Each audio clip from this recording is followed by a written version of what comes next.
So hello to everyone. So चलिए start करते हैं। Class +2 physics chapter number 1, that is the electric charge and field. So introduction. All of us have the experience of seeing a spark, of hearing a crackle when we take off our synthetic clothes और sweater. जैसे हमने अपना कोई synthetic cloth है, sweater है, उसको निकाला तो वैसे हम कोई साउंड सुनते हैं या हमने जो है वो क्रैकलिंग की आवाज़ सुनी या स्पार्क देखा। So particularly in dry weather, तो ड्राई वेदर में ये ज़्यादा देखने को मिलता है। This is almost inevitables with ladies garments like a polyester sari. तो ये जो लेडीज़ के जो क्लोथ्स होते हैं जैसे पॉलिस्टर साड़ी है, उनमें भी ये चीज़ें देखने को ज़्यादा मैक्सिमम मिलती हैं।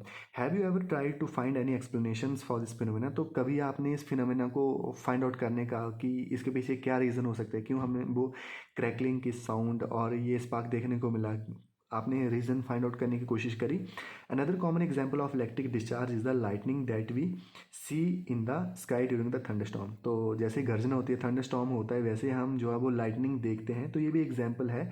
क्या आपने इसका भी पीछे का जो फिनोमेना है, रीज़न है, वो फाइंड आउट करने की कोशिश करी। We also experience a sensations of an electric shock either while opening the door of a car. जैसे हम कार का चलते हुए कार को जैसे रोकते हैं और उसका डोर को ओपन करते हैं तो हमें एक शॉक सा लगता है, झटका सा लगता है। और holding the iron bar of bus after sliding from our seat. The reason for this these experiences is discharge of the electric charges through our body। तो इसके पीछे का रीज़न होता है क्या है कि इलेक्ट्रिक जो चार्ज होता है वो हमारी बॉडी जैसे कॉन्टैक्ट में आती है तो वो चार्ज डिस्चार्ज हो जाता है। Which were accumulated due to the rubbing of insulating surfaces. जो रबिंग की वजह से, फ्रिक्शन की वजह से किसी भी सरफेस पे आ गया था। जैसे गाड़ी बहुत स्पीड में चलती है तो एयर की वजह से फ्रिक्शन हो जाता है, तो बहुत सारा जो चार्ज है स्टोर हो जाता है गाड़ी के सरफेस के ऊपर। जैसे हम गाड़ी को टच करते हैं तो वो चार्ज, क्योंकि हमारी बॉडी कंडक्टर के एग्जाम्पल है, तो वो चार्ज हमारी बॉडी में एकदम से आ जाता है, जिसकी वजह से हमें वो बहुत जोर का झटका लगता है। This is precisely the topic we are going to discuss in this and the next chapter. तो ये बहुत डिटेल में हम इसको और नेक्स्ट चैप्टर में भी, इस चैप्टर में भी नेक्स्ट चैप्टर में भी डिस्कस करेंगे। Static means anything that does not move और चेंज विद टाइम। स्टैटिक का क्या मतलब होता है? कोई ऐसी चीज़ जो टाइम के साथ ना बदले और ना ही वो मूव करे, ना ही बदले।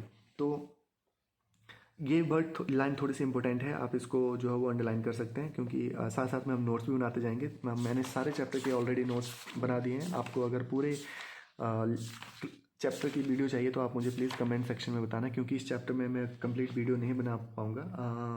मैक्सिमम मैं 40-50 मिनट की वीडियो बनाऊँगा। तो अगर वीडियो अच्छी लगेगी तो आप मुझे बताना, तो मैं नेक्स्ट वीडियो अपलोड जल्दी कर दूँगा। Electrostatic deals with the study of forces. तो इलेक्ट्रोस्टैटिक का मतलब क्या होता है? जो कि फोर्सेज के बारे में हमें बताए, फील्ड के बारे में बताए, पोटेंशियल के बारे में बताए, arising from the static charges. और ये पोटेंशियल फील्ड फोर्सेज जो है वो स्टैटिक चार्ज से ही अराइज होती हैं। तो ये लाइन भी थोड़ी सी इंपॉर्टेंट है, इसको भी आप अंडरलाइन कर लो।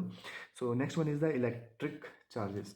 सो historically the credit of discovery of the fact that amber rubbed with wool और silk cloth attract light objects goes to Thales of Miletus. तो जो एम्बर है वो बूल और सिल्क क्लोथ को अट्रैक्ट करता है, ये क्रेडिट जाता है थेल्स ऑफ मिलेट। ये किसी पर्सन का नाम है जो कि ग्रीक के एक फिलोसफर थे। शॉर्ट में मैंने लिख दिया है TOM, ताकि आपको भूले ना। वो देखते हैं आप, I think Tom and Jerry, तो वैसे कुछ एक ट्रिक है, तो इससे आपको थोड़ा सा याद रहेगा। Greece around 600 BC। The name electricity is coined from the Greek word electron. So electron से इलेक्ट्रिसिटी हमने निकाला, जिसका मतलब होता है एम्बर। मैनी, तो एम्बर क्या होता है? एम्बर एक जैसे पेड़ की छाल को हमने निकाला तो उसमें गोंद जैसा सा निकलता है। सो उस गोंद से एक मटेरियल बनता है, उसको हम एम्बर बोलते हैं। सो एम्बर को जब रब किया वूल और सिल्क क्लोथ के साथ, उनमें भी अट्रैक्शन देखने को मिली। तो ये फर्स्ट ऑफ ऑल फाइंड किया था थेल्स ऑफ मिलेट्स ने, जो कि ग्रीक के एक फिलोसफर थे। So many such pairs of materials were known विच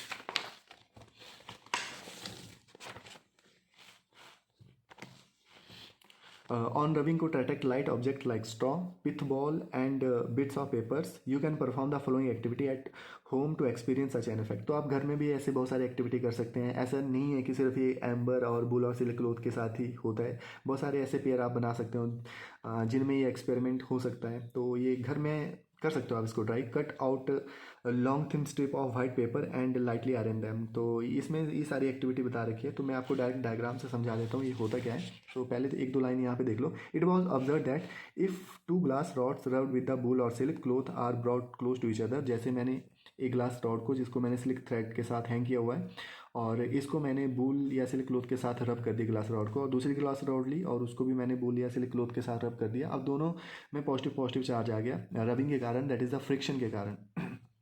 तो होगा क्या, पॉजिटिव पॉजिटिव चार्ज एक दूसरे को रिपेल करेंगे। तो ये जो एरो बना रखा है, ये एरो इसलिए बना रखा है कि ये जो रॉड है ये दूर जा रही है। तो अगर मैं प्लास्टिक रॉड को रब करूँगा किसी मटेरियल के साथ तो इसमें नेगेटिव चार्ज आएगा और इस पर भी नेगेटिव चार्ज आएगा।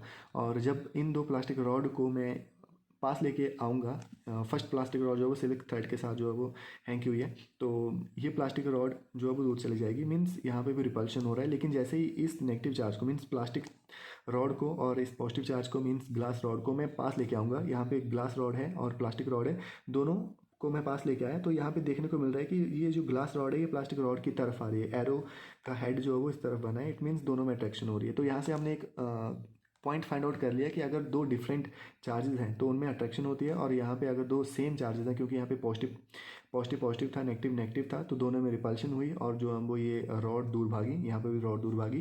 लेकिन यहाँ पर क्या हुआ, दोनों में अट्रैक्शन हो गई। तो यहाँ से हम सिंपल डायग्राम से इसको समझ सकते हैं। अगर मेरे पास नेगेटिव और पॉजिटिव चार्ज है तो ये देखो इनमें डिस्टेंस बहुत कम है, लेकिन पॉजिटिव पॉजिटिव दो सेम चार्जेस हैं, इनमें डिस्टेंस ज़्यादा है, इनमें डिस्टेंस ज़्यादा है। तो मीन्स सेम चार्जेस में जो है वो रिपल्शन होगी और जो डिफरेंट चार्जेस उसमें अट्रैक्शन होगी। तो ये पैराग्राफ का निचोड़ मैंने आपको यहाँ पे बता दिया सारा। इस पैराग्राफ में बिल्कुल अगर आप इसको पढ़ेंगे तो ये सारी बातें जो मैंने समझाई वो आपको और ज़्यादा डिटेल में समझ आ जाएंगी। तो एक बार इसको आप ट्राई कर लेना। अगर कोई पॉइंट आपको समझ नहीं आया तो आप कमेंट सेक्शन में मुझे बता सकते हैं।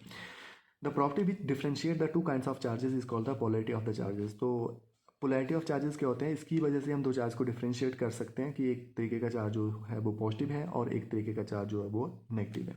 सो इसी को बोलते हैं पोलैरिटी ऑफ द चार्जेस। तो इस लाइन को भी आप अंडरलाइन कर सकते हो। ये भी थोड़ा सा इंपॉर्टेंट एक पॉइंट है।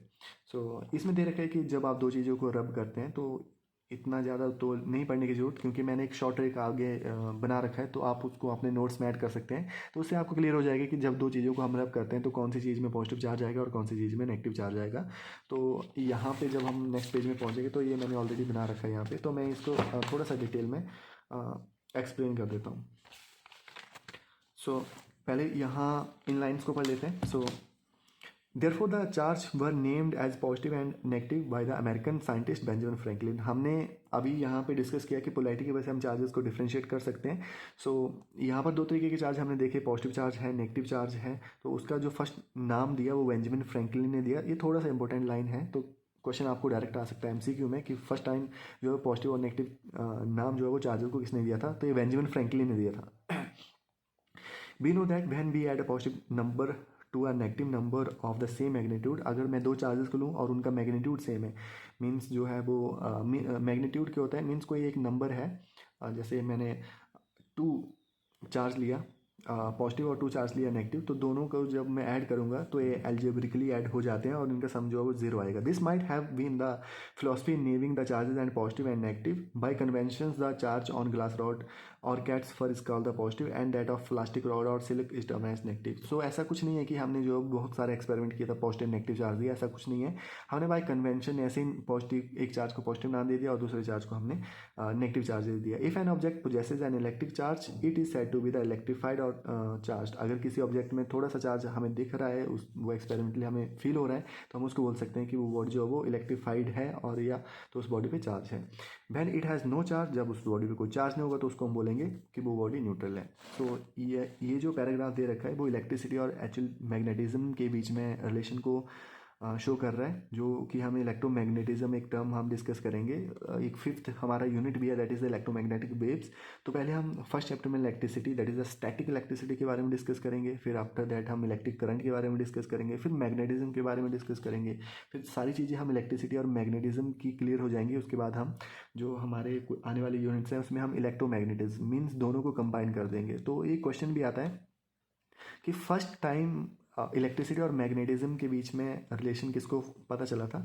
तो इलेक्ट्रिसिटी के बारे में देखो हमें पहले से ही बहुत पहले से पता था। यहाँ पे देखो 600 BC में ही थोड़ा सा हमें चार्जेस के बारे में पता चल गया था। मैग्नेटिज्म के बारे में भी हमें बहुत समय पहले पता था, लेकिन दोनों के बीच में हमें रिलेशन नहीं पता था। तो ये बहुत टाइम लग गया इस रिलेशन को फाइंड आउट करने में। सो 1820 मैं ये रिलेशन फाइंड आउट किया, that is the Danish scientist है ऑरेस्टर। डिटेल में तो हम इसको नहीं डिस्कस करेंगे क्योंकि ये एक आपका 3rd और 4th चैप्टर है, वहाँ पर इसमें डेनिस साइंटिस्ट ऑरेस्टर के एक्सपेरिमेंट को डिटेल में बताया गया है, तो वहाँ पे मैं आपको बिल्कुल एक्सप्लेन कर दूंगा। पर यहाँ पर आपको यहाँ पे इसको अंडरलाइन करना है कि ये थोड़ा सा इंपॉर्टेंट है कि फर्स्ट टाइम इलेक्ट्रिसिटी और मैग्नेटिज्म के बीच के रिलेशन को किसने फाइंड आउट किया था। ओके, आफ्टर दैट मैक्सवेल, कुछ फेराडे, बहुत सारे साइंटिस्ट हैं जिन्होंने योगदान दिया इलेक्ट्रिसिटी और मैग्नेटिज्म के बीच को के रिलेशन को बताने के लिए। सो एक एपरेटस इसका नाम है गोल्ड लीफ इलेक्ट्रोस्कोप। उसकी हेल्प से भी हम चार्जेस के बारे में फाइंड आउट कर सकते हैं कि चार्जेस जो हैं वो अट्रैक्ट कर रहे हैं, रिपेल कर रहे हैं। It consist of the vertical metal rod housed in a box with two thin gold leaves. तो इसमें एक जो दो पतली पतली गोल्ड की पत्तियां होती हैं attach to its bottom end. तो ये डायग्राम से हम इसको समझ लेते हैं। सो यहाँ पे ये बताया गया है कि एक हमने ये गोल्ड की जो पत्तियां हैं यहाँ पे लगाई गई हैं, और साथ में जैसे ही इसको चार्ज किया हमने मेटल रॉड के थ्रू, हमने इस पर चार्ज दिया तो चार्ज वो आगे पास हो गया। क्योंकि अब दोनों गोल्ड लीफ में पॉजिटिव पॉजिटिव चार्ज आ गया, तो ऑब्वियस सी बात है, अभी हमने डिस्कस किया कि पॉजिटिव और पॉजिटिव में रिपल्शन होती है। तो ये रिपल्शन हुई और ये जो है वो पत्तियाँ जो हैं वो रिपल्शन के कारण फैल गई। तो देखो यहाँ पे गोल्ड की पत्ती है, जैसे ही इसमें चार्जेस आए, सेम चार्जेस, तो ये इसमें रिपल्शन हुई और रिपल्शन की वजह से ये दूर दूर चली गई।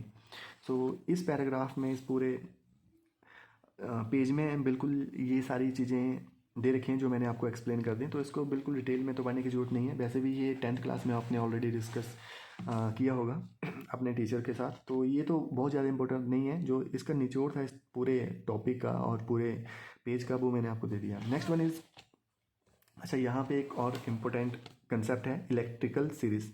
तो अभी क्वेश्चन आएगा कि सर हमें कैसे पता चलेगा कि दो चार्जेस के बीच में जब दो चार्जेस को या दो चीज़ों को हमने रब किया, फ्रिक्शन किया, उसमें चार्जेस प्रोड्यूस हुए, तो किस पे पॉजिटिव आएगा, किस पे नेगेटिव आएगा। तो हमने एक्सपेरिमेंट किया और एक्सपेरिमेंट के बाद हमने ये रिजल्ट निकाले। तो इस सीरीज़ को आप एज इट इज़ याद कर सकते हो कि ये पॉजिटिव चार्ज हमने ऊपर रख दिया और नेगेटिव चार्ज हमने नीचे रख दिया। जब ऊपर से नीचे जाएंगे तो नेगेटिव चार्ज बढ़ता जाएगा, या नीचे से ऊपर आएंगे तो पॉजिटिव चार्ज बढ़ता जाएगा। सो इस सीरीज़ को एज इट इज़ याद करना है। Fur, flannel, glass, perspex, cotton, silk, leather, wood, wax, amber, polythene, plastic and PVC. जैसे फर को मैं ग्लास के साथ रब करूं तो फर्स्ट फर पे पॉजिटिव चार्ज आएगा क्योंकि वो इस इलेक्ट्रिकल सीरीज़ में ऊपर है, और ग्लास नीचे है तो यहाँ पे नेगेटिव चार्ज आएगा। ग्लास को मैं कॉटन के साथ रब करूँगा तो कॉटन पे नेगेटिव आएगा, ग्लास पे पॉजिटिव चार्ज आएगा, क्योंकि अब ग्लास ऊपर है, कॉटन नीचे है। जैसे सिल्क और पीवीसी को रब करूँगा तो सिल्क पे पॉजिटिव चार्ज आएगा, पीवीसी में नेगेटिव चार्ज है। जो जितना नीचे होगा उस पर नेगेटिव चार्ज आएगा, और जो जितना ऊपर होगा उस पर पॉजिटिव चार्ज आएगा। तो इस सीरीज़ को आप एज इट इज़ याद कर सकते हो। Next our topic is that is the conductor and insulator. So a metal rod held in hand and rubbed with wool will not show any sign of being charged. जब मैं एक metal rod को हाथ में लेता हूँ और उसको रब करता हूँ या फ्रिक्शन के थ्रू उस पर चार्ज लाने की कोशिश करता हूँ, तो हम देखते हैं कि उस पर कोई भी चार्ज नहीं आता। However if A metal rod with A wooden और प्लास्टिक हैंडल, लेकिन जैसे मैंने मेटल रॉड को एक वुडन का या प्लास्टिक का हैंडल लगा दिया, rubbed without touching its metal part, और मेटल पार्ट को नहीं टच किया और मैंने उसको रब किया, it shows sign of charging. तो इसमें हमें चार्ज देखने को मिल सकता है। Suppose we connect one end of a copper wire to a neutral pith ball and the other end of a negatively charged plastic rod, we will find that the pith ball acquires a negative charge. If a similar experiment is repeated with a nylon thread or a rubber band, no transfer of charge will takes place. तो हमने देखा कि कहीं पर charge transfer हो रहा है कुछ एक्सपेरिमेंट में, और कुछ एक्सपेरिमेंट में चार्ज ट्रांसफ़र नहीं हो रहा। जैसे यहाँ पर हमने देखा कि जैसे ही हमने मेटल को हाथ में लिया और उसको रब किया तो उसमें चार्ज नहीं था, और जैसे ही हमने वुड और प्लास्टिक का हैंडल लगाया तो उसमें चार्ज आ गया। इट मीन्स कुछ चीज़ें चार्ज को पास आउट कर देती हैं और कुछ चीज़ें जो वो चार्ज को पास नहीं करती। तो इन्हीं के बेस पे हमने जो है वो चीज़ों को दो टाइप्स में डिवाइड कर रखा है, that is the conductor and insulator, जो कि टॉपिक का हेडिंग भी है।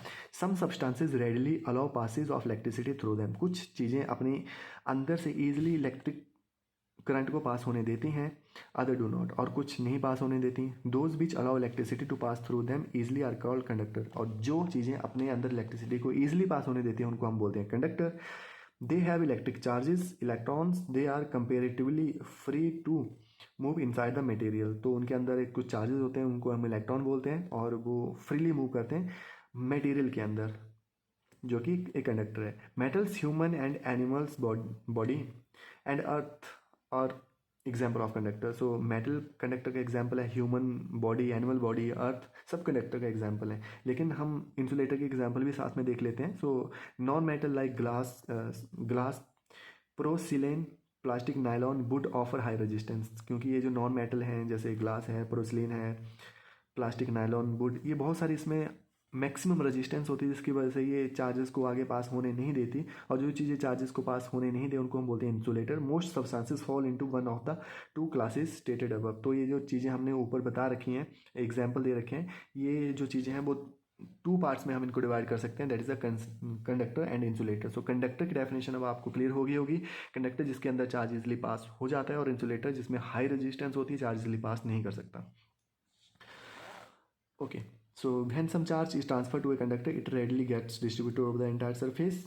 कंडक्टर के ऊपर जब हम चार्ज को ट्रांसफर करते हैं तो वो पूरे के पूरे सरफेस में आ जाता है। In contrast, if some charge is put on the insulator, it stay at the same place. लेकिन जैसे हम इंसुलेटर के ऊपर चार्ज को फ्लो करवाने की कोशिश करते हैं तो ये चार्ज सिर्फ एक ही प्लेस पे रहता है, ये पूरे इंसुलेटर के ऊपर नहीं फैलता। तो ये डिफरेंस है कंडक्टर और इंसुलेटर के बीच में।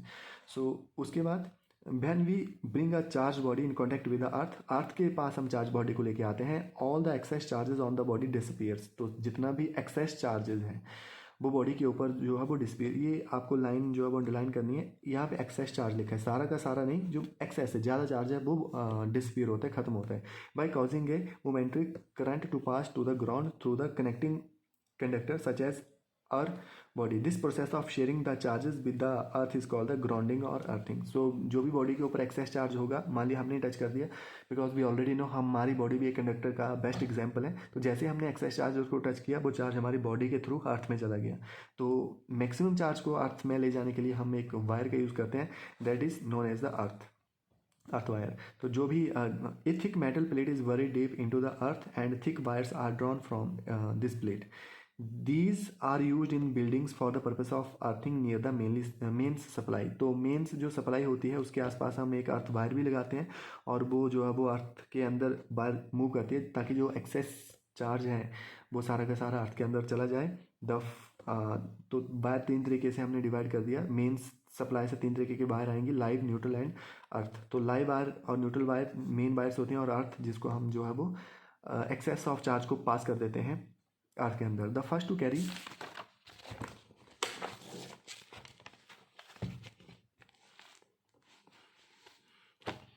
Electric current from the power station, and the third is earth by the connecting it to the buried metal plate. तो जो फर्स्ट और सेकंड वायर है, that is the live wire and the neutral wire, वो mains से power जो station है वहाँ से करंट, इलेक्ट्रिक करंट को लेके आती हैं। और जो तीसरी वायर है वो अर्थ वायर है, वो जो एक्सेस ऑफ चार्ज है उसको अर्थ के अंदर पास कर देती है। Metallic bodies of the electric appliances such as electric iron, refrigerator, TV are connected to the earth wire. जो भी हमारे जितने भी घर में अप्लायंसेज होते हैं वो सारे के सारे अर्थ वायर से कनेक्ट होते हैं। अब इसके पीछे का रीज़न आपको पता चल गया होगा, क्योंकि जो भी एक्सेस ऑफ चार्ज है, हम चाहते हैं कि हमारे जो अप्लायंसेज हैं वो ख़राब ना हो, क्योंकि एक्सेस चार्ज आएगा तो अप्लायंसेज ख़राब हो जाएंगे। इसलिए एक्सेस चार्ज को पास आउट कर देते हैं, हम भेज देते हैं अर्थ के अंदर, ताकि डैमेज ना हो हमारे किसी भी इलेक्ट्रिकल अप्लायंसेस को।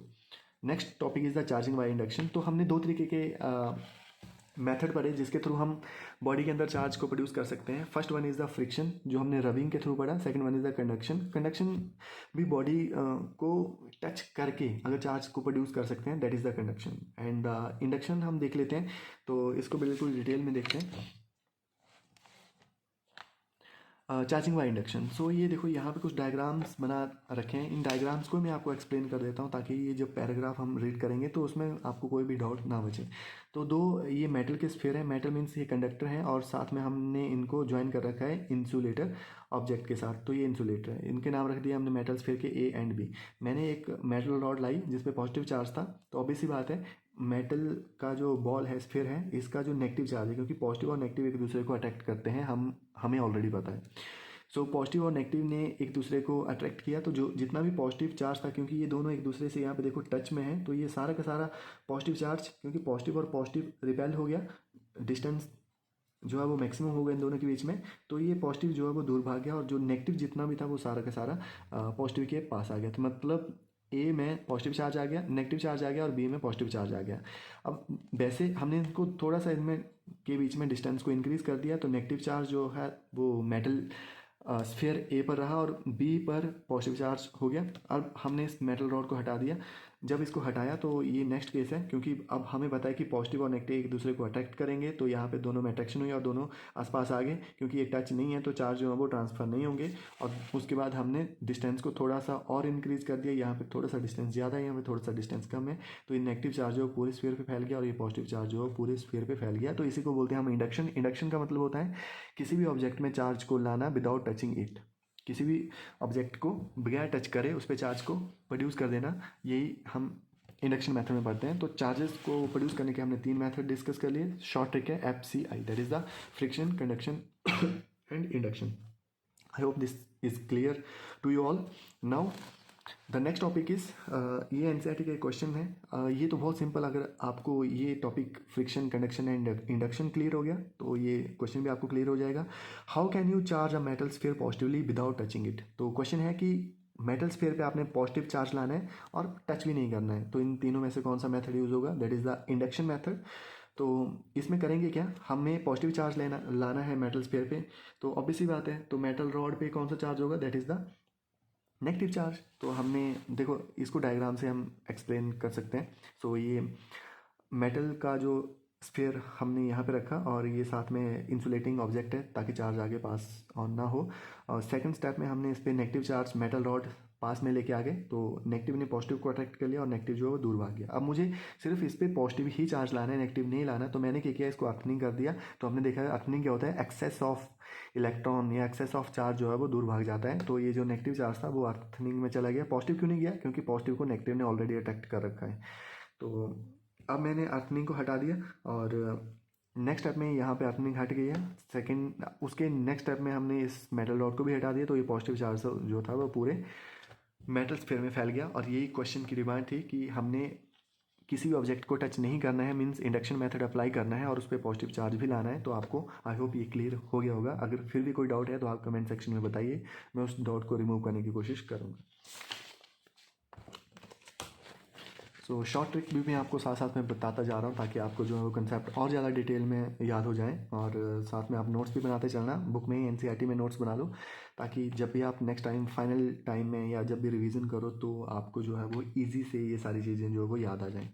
Basic property of the electric charges. तो देखो इस चैप्टर का मेन एम क्या है कि हम इलेक्ट्रिक चार्जेस के बारे में बिल्कुल डिटेल में एक एक कंसेप्ट को डिस्कस करें। तो हमने पहले ये देखा कि चार्जेस को प्रोड्यूस कैसे कर सकते हैं, अब हम उसका बिहेवियर देखेंगे कि वो कैसे बिहेव करता है, उसकी प्रॉपर्टीज़ क्या हैं। तो ये सारी चीज़ें हम देखेंगे और बाद में फिर हम इलेक्ट्रिक फील्ड के बारे में भी पढ़ेंगे कि चार्ज की फील्ड कैसे होती है। तो इस चैप्टर को देख लेते हैं। इसमें नया कंसेप्ट आ गया, प्रॉपर्टीज़ ऑफ इलेक्ट्रिक चार्जेस। सो इसमें first property additivity of the charge. देखो नाम से क्लियर हो रहा है, additivity of the charges. Charge को हम ऐड कर सकते हैं। अब यहाँ से आपको एक चीज़ क्लियर हो गई होगी कि ऐड कैसे कर सकते हैं। तो यहाँ पे एक वर्ड दे रखा है, charges add up like real number. जैसे रियल नंबर को ऐड करते हैं वैसे हम चार्जेस को ऐड कर सकते हैं। जैसे फॉर एग्जांपल मेरे पास मान लिया एक चार्ज है Q1, दूसरा चार्ज है Q2, एक ही बॉडी पे दोनों चार्ज हैं, तो बॉडी पे टोटल चार्ज कितना हो गया, that is the Q1 and Q2, sum of the Q1 and Q2।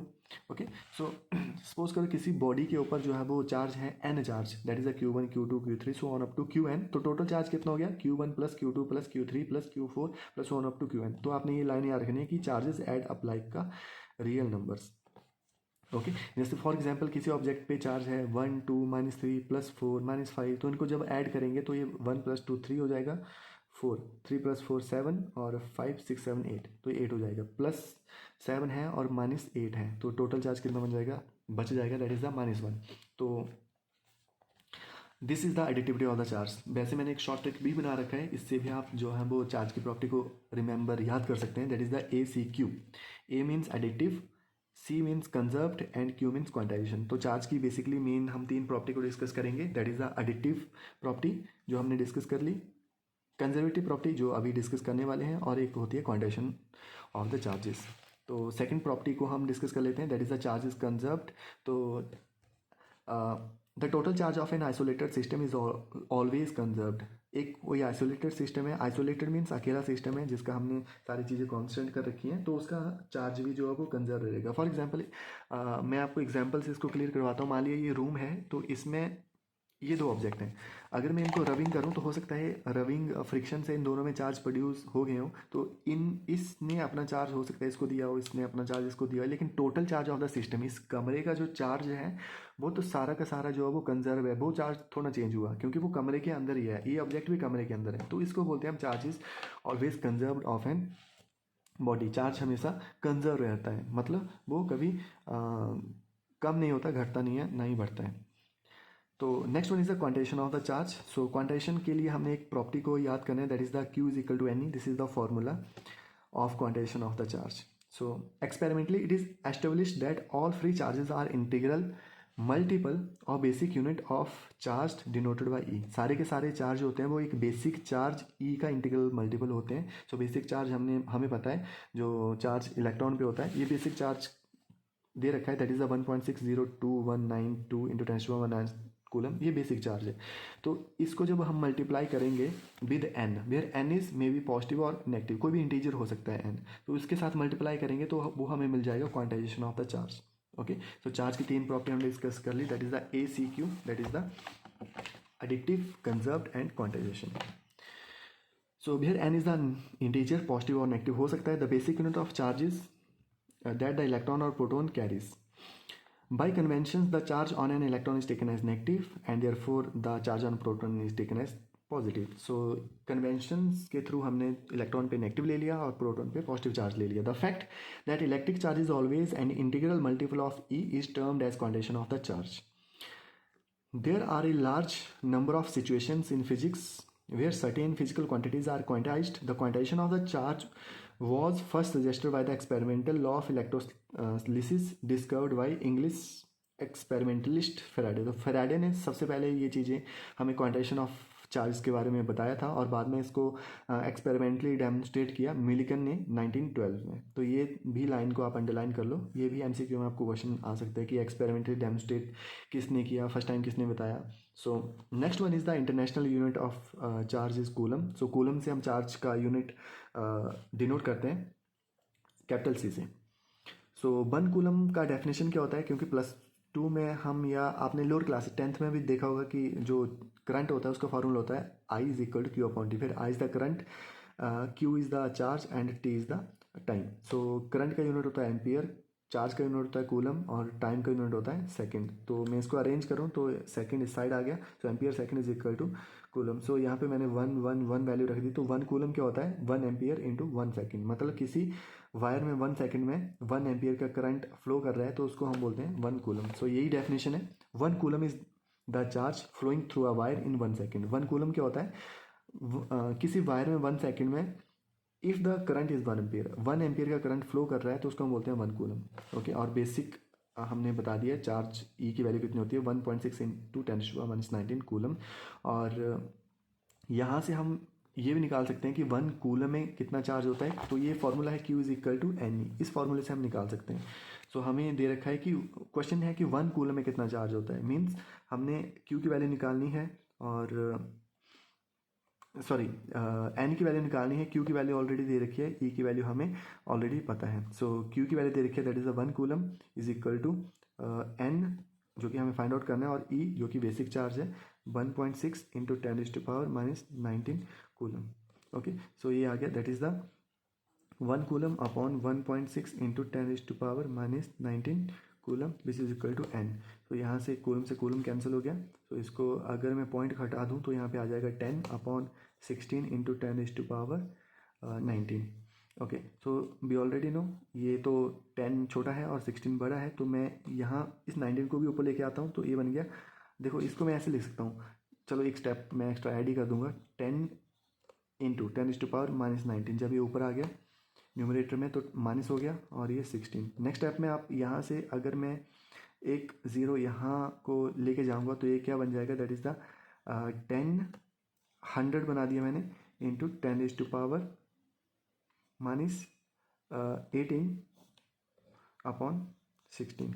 Okay, तो 16 का टेबल आप यहाँ पे कर सकते हो, तो ये आ गया, दैट इज़ द 6.25। क्योंकि यहाँ पे चार्ज आई थिंक मैंने थोड़ा सा गलत लिखा है, यहाँ पे 19 है, यहाँ पे भी 19 है, तो यहाँ पे +19 आएगा तब ये ठीक बनेगा, अदरवाइज़ ये थोड़ा गलत हो रहा था। अब ठीक है, तो 6.25 इंटू 10⁻18 ये आ जाएगा।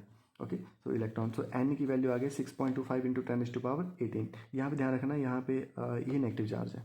ओके, सो चलिए ये सारी चीज़ें यहाँ पे ऑलरेडी दे रखी हैं कि ये 1 कूलम में कितना चार्ज होता है, और ये सारी चीज़ें दे रखी हैं। 1 माइक्रो कूलम, माइक्रो का मतलब होता है 10⁻⁻6, और मिली का मतलब होता है 10⁻³ कूलम। सो ये सारी चीज़ें आपको ध्यान में रखनी है।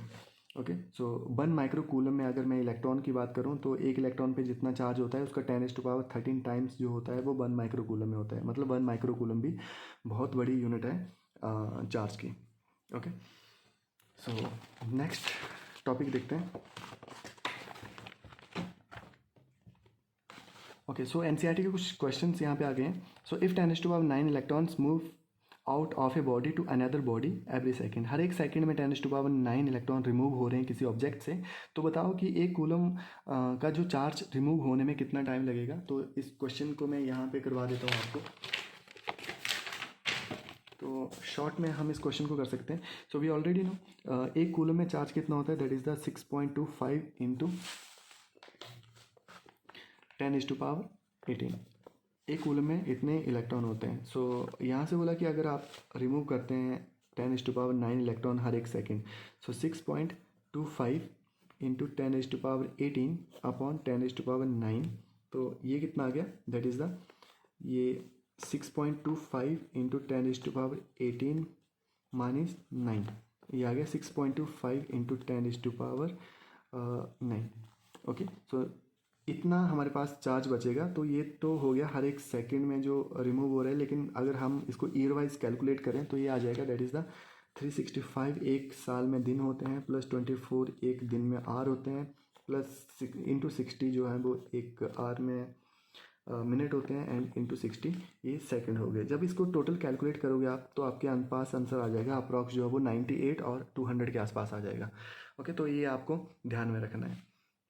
I hope this is clear to you all. Next question is how much positive and negative charge is there in a cup of water? एक कप ऑफ वाटर में कितना चार्ज होता है, तो ये आपको फाइंड आउट करना है। How much positive and negative charge is there in a cup of water, एक कप ऑफ वाटर में टोटल कितना चार्ज है। तो हमें पता है +1 अपने केमिस्ट्री में डिस्कस देखा होगा कि कैसे हम सबसे पहले मोल्स निकालते हैं, उसके बाद हम चार्ज को फाइंड आउट कर सकते हैं। तो ये जो क्वेश्चन नंबर 1 था, और उसके बाद क्वेश्चन नंबर 2 में आप कैसे कैलकुलेट कर सकते हैं, तो उसके लिए मोल्स निकालने पड़ते हैं। और मोल्स निकालने का फॉर्मूला क्या है, that is the given molar mass. So हम सपोज कर रहे हैं कि जो कप ऑफ वाटर है उसमें 250 ग्राम जो वो पानी आ रहा है। यहाँ पे देखा है, let us assume that the mass of the cup of water is 250 ग्राम। सो 250 ग्राम जो है वो उसमें जो कप ऑफ वाटर है उसका मास है। तो टोटल हम सपोज कर लिया कि यहाँ पे देखो 250, और मॉलिक्यूलर मास वाटर का कितना होता है, that is the formula is H2O। तो हाइड्रोजन का मास होता है 1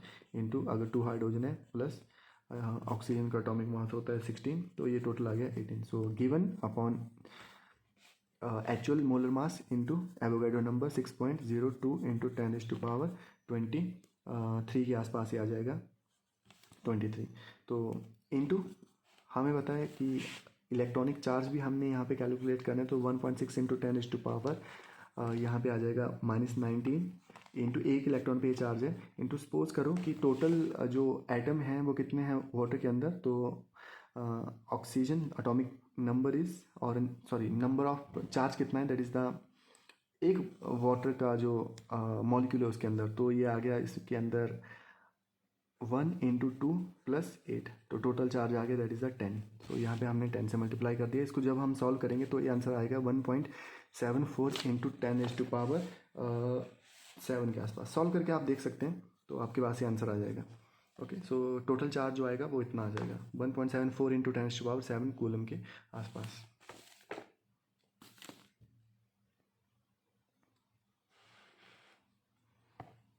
okay, so next topic is the coulomb law. So I think that video थोड़ा बड़ा बन गया है, तो इसको नेक्स्ट वीडियो के अंदर अपलोड करते हैं। तो ये वीडियो आपको कैसी लगी प्लीज़ मुझे कमेंट सेक्शन में ज़रूर बताइए। वीडियो बढ़िया लगी होगी तब मैं नेक्स्ट पार्ट भी जल्दी से जल्दी अपलोड करने की कोशिश करूँगा, ताकि आपको जो है वो जल्दी से जल्दी सारी NCERT में कंप्लीट करा सकूँ। सो तब तक के लिए थैंक यू।